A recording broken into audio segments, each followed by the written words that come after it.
जैसे संगीत,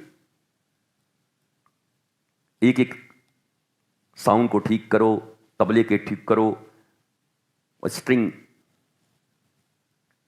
wind, percussion, इन सबको सब ठीक करना पड़ता है। उसके तार ठीक करो। और कोई बांसुरी बजा रहा है, वो खांसी हो गया है तो बजाएगा उसी में कुछ आवाज नहीं आएगा। तो सब कुछ ठीक होना चाहिए, परफेक्ट। वैसे ही जीवन भी एक संगीत है। ज्यादातर लोग बेसुरे हैं, बाथरूम सिंगर हैं थोड़े बहुत, सब बाथरूम में तो सभी गाते हैं। जिसको भी बोलो, बाथरूम पहले छोटा होता था और बंद हो जाने पर थोड़ा गूंजता था, तो दुनिया का कोई ऐसा बेसुरा आदमी नहीं था जो बाथरूम में नहीं गाता। हा हो करके उसको जब आवाज लौट के आती थी तो लगता था ओ हो बेकार किशोर कुमार गा रहा था, अगर हम चले गए होते उसकी छुट्टी हो गई होती। हर आदमी को ऐसा लगता है। हम तो बचपन में कुएं में मुंह डाल करके हो तो कुआं से आता था ओ हो, हम बोले देखे मोहम्मद रफी भी ऐसा नहीं गा सकता, हम लोग जमाना है। और बाहर निकाल के बोलते तो कौआ के जैसा लगता था, काव।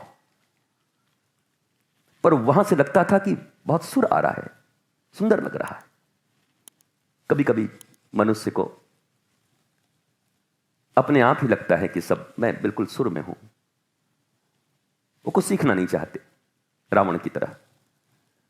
भोलेनाथ बहुत बार प्रयत्न किए रावण को सिखाने का कि कहां फंसा है यार, तू राम जी के साथ फंसा है, मरेगा बेमौत, चेला है, समझा रहा हूं मान जा। वो माने ही नहीं। बोले गुरु जी की तरह रहिए, दक्षिणा लीजिए और चुपचाप रहिए, ज्ञान मत दीजिएगा, रावण नाम है मेरा। भोलेनाथ बोले नहीं मानेगा, मरेगा ये। हमने हंसने के लिए कई बार आपको कहा ही है कि वो प्रणाम भी कैसे करता था, कैलाश ही उठा लेता था ऐसे करके, कैलाश उठा करके ऐसे प्रणाम करता था। पार्वती जी कहती अरे क्या हुआ, भूकंप आ गई क्या? बोला नहीं चेला आया। बोला चेला आया तो इतना क्यों हिल रहा है पूरा?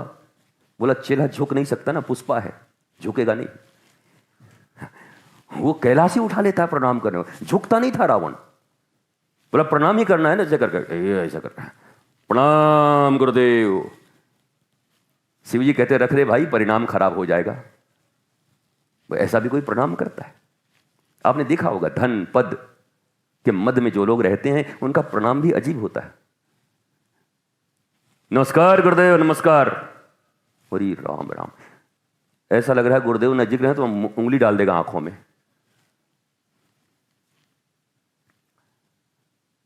हम बारात में गए थे बचपन में, आपको बताए थे।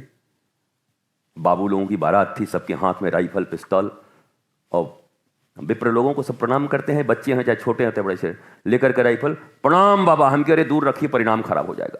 ये परिणाम ना खराब करे, छूट गया तो महाराज में चले जाएंगे, मत करिए आप, प्रणाम मत करिए। तो ऐसे अहंकारी लोग हैं दुनिया में। अहंकारी कभी भी आनंदित जीवन नहीं जी सकते। अहंकार ही उनका सबसे बड़ा फांस है। वो ऐसा कांटा है जो बहुत गड़ता है। अहंकार का अंधकार मनुष्य को कभी भी प्रकाशित जीवन नहीं जीने देता। अहंकार अंधकार है। ऐष्णा तृष्णा वासना सब अंधकार है। शास्त्र और गुरु की वाणी ज्योति है, लाइट, प्रकाश। जहां कुछ न दिखता हो वहां एक रोशनी की किरण आई तो आदमी सब कुछ देखने लगता है, अंधेरा छट जाता है। सत्संग ऐसा ही है।